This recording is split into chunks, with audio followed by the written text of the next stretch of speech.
Panvision TV presents. ছেলে মেয়ে উভয়ে সহশিক্ষা করাটা কি জায়েজ?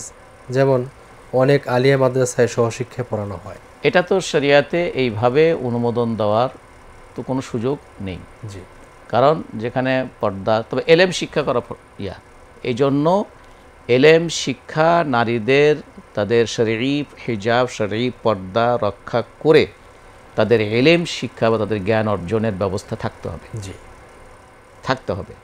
এখন যখন এর লঙ্ঘন হচ্ছে তখন এই লঙ্ঘন হচ্ছে, এই জন্য এটাকে বৈধতার মধ্যে বা শরীয়তে এটা কোনো অনুমোদন দেওয়ার ব্যাপার তো নেই। মানে এটা এই অবস্থা পরিবর্তনের চেষ্টা, এই অবস্থার পরিবর্তনের চেষ্টা করতে হবে, এই অবস্থা পরিবর্তনের চেষ্টা করতে হবে। তো এটা আমি নাজায়েজ বলে দিয়ে বসে থাকলাম, তাতেই তো হলো না। ফতোয়া আকারে আমরা না বললাম, হ্যাঁ না বললাম, ফতোয়া আকারে না বললি।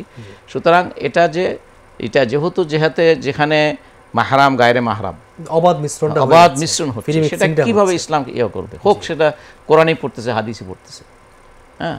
তো সুতরাং সেই বিষয় তো আছে আমাদের কাছে, কিন্তু এটার পরিবর্তে এটা যদি আমাদের সমাজে সেই সংস্কৃতি গড়ে উঠত যে মুসলিমদের জন্য, মহিলাদের জন্য আলাদা শিক্ষা বিদ্যালয় আছে, আলাদা শিক্ষা ক্ষেত্র আছে, পুরুষদের জন্য আলাদা আছে, তাহলে সেটাকে নিয়ে আমরা কথা বলা ছিল। এখন এটাই তো হলো, এটাকে আম বালোয়া বলা হয়। হ্যাঁ, আম বালোয়া। তো সুতরাং এখান থেকে আল্লাহ যেন আমাদের সুযোগ দেয়। কিন্তু একই প্রতিষ্ঠানের সিস্টেম করতে পারে, একটা সকালে শিফটের যদি মেয়ের আসে, কিন্তু এর সাথে অনেক আর্থিক বিষয় রয়ে গেছে, আর্থিক ইয়াটা আছে, সক্ষমতার বিষয় আছে। তবে এটা যদি সেই সংস্কৃতি আমরা গড়ে তুলতে পারতাম, একটা উদ্যোগ প্রথম থেকেই যদি আমরা এটা একটি করতে পারতাম, তাহলে ছিল হয়তো এক সময়, কিন্তু সেটাকে আমরা মিশ্রণ করে ফেলেছি। আবার সেক্ষেত্রে দেখেন পোশাকে নিয়ে যে কি দেখলাম সেদিন ফেসবুকে, বোধ হয় পোশাক নিয়ে এক মহিলা কি আর একটা ঘটনা আছে বলছে, সেটা নিয়ে এখন হচ্ছে। তো সুতরাং আমাদেরকে মানে ইসলামের দিকে যতটা সম্ভব সর্বোচ্চ আন্তরিকতার সাথে ইসলামকে মানার চেষ্টা, মানে একটা অর্জন করতে গিয়ে আরেকটা যাতে নষ্ট না হয়। জ্ঞান অর্জন করা ফরজ, আবার পর্দা করাটা ফরজ, কিন্তু একটা করতে গিয়ে একটা ছেড়ে দেব, সেটা না। আমরা চেষ্টা করবো এর মধ্যে দিয়েও।